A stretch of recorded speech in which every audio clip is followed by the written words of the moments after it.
Hey guys, this is Matthew, and I wanted to spend a minute talking about the NVAR Home Inspection Addendum and writing that up, and a couple things to remember when you're doing so.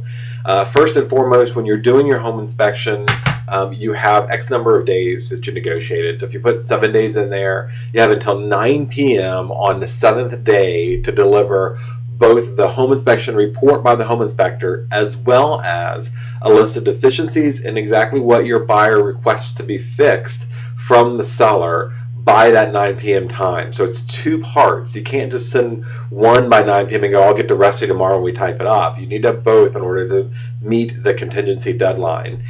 Second of all, the addendum needs to have, is very specific about what it needs to have. I'm going to show you the addendum in just a second, but you need to have a list of what's wrong and what you expect to be fixed. You can't just say, here are the items that are wrong, go fix. They need to know what specifically you want done. And you want those things done. The addendum says that receipts will be delivered prior to final walkthrough. I think you should be more specific in your addendum and say specifically, we want all receipts completed by 7 days, or all work be completed and receipts delivered no later than 7 p.m. or 9 p.m.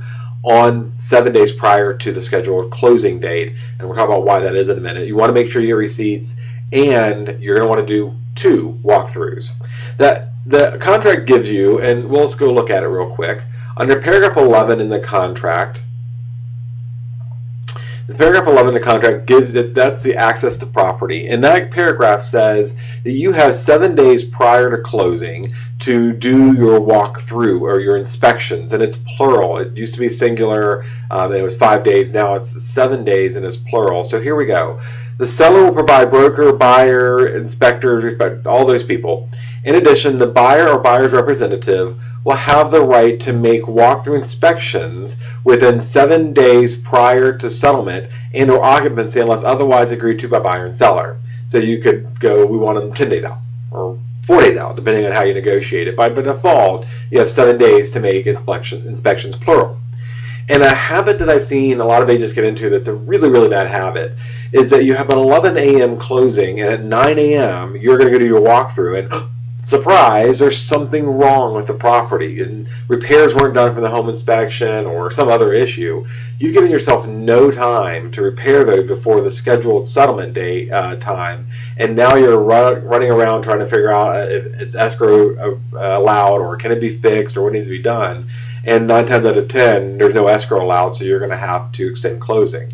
Save yourself from that headache. That all results because of bad planning and execution from the agent. You have 7 days, do 2 inspections.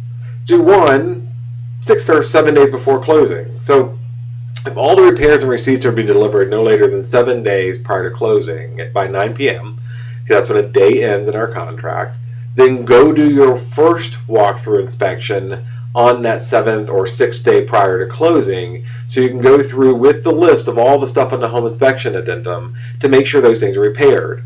Then do another walkthrough just before closing to make sure nothing broke, and as they were moving out of the property, or the water wasn't left on, or fire broke out or something in between. So you're going to do 2 inspections. Doesn't take a whole lot of time. The first one's far more important than the second one, but the second one is equally, or has some importance rather. So paragraph 11 talks about what we're allowed to do as buyer agents.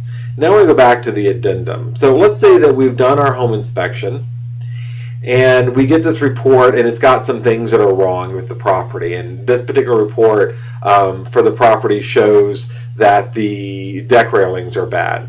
So I'm going to write in my addendum, and again here in addendum it repeats what's in the home inspection contingency, and it says that the specific deficiencies in the property, the purchaser would like to sell at a remedy are listed below, together with the purchaser's proposed remedies. So it should look, in my opinion, something like this.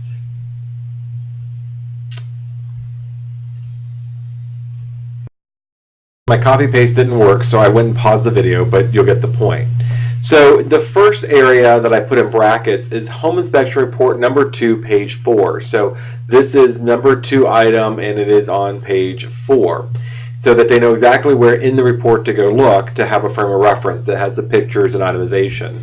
Secondly, I'm going to state what the deficiency is. The rear deck boards are loose or damaged and are unsafe. That's our specific issue. The home inspection report, everybody seems to think that because you have very little space here that you are limited to that and you got to use shorthand. Nothing be further from the truth. Be very specific, write out what you want, and if you have more than 2 or 3 things wrong, use another addendum or repeat this page and fill it out accordingly for each item. So again, we stated the specific deficiency. The rear deck boards are loosened or damaged and unsafe. The seller will have, and we're going to speak to the affirmative, we're going to say this is what the seller is going to do, because remember they're signing this addendum and agreement. Seller will have a licensed contractor repair or replace all loose or damaged boards and bring the construction standard to meet or exceed the current building code. That's it. The buyer are stating this is the problem I want addressed, and here's how I want it addressed. Now, there's going to be negotiations back and forth about language, and does it have to be licensed, and does it really have to be code? Your buyer has to decide where their line is on this issue.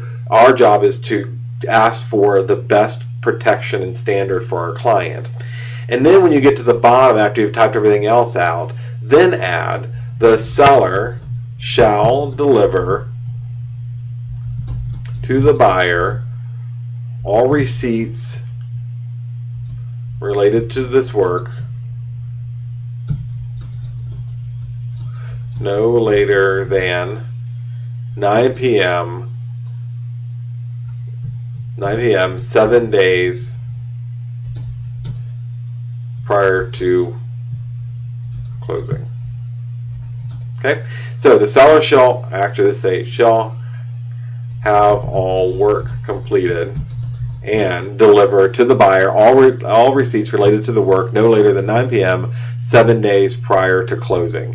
So that we're saying very specifically, this is the work we want done, this is the problem, this is what we want done, we want it done by this date, and we want the receipts delivered to us by this time on that date, so that we can go with our buyers to the property, walk around and look and see what work's been done, what the contractor said has been done, and make sure that it's okay. And if it's not, that gives you 7 days prior to closing to get the seller on board with fixing those things or bringing to a standard or negotiating whatever you need to negotiate, so that you're not dealing with this 3-4 hours before closing. So that's it on the home inspection. Make sure it's clear, make sure it's written as the contract states it's to be written, and delivered in the right times. If you have any questions, reach out to your broker. They're more than happy to walk you through this and help you with the verbiage or vernacular that you need to use in order to have an effective addendum. Thanks so much, and have a great day.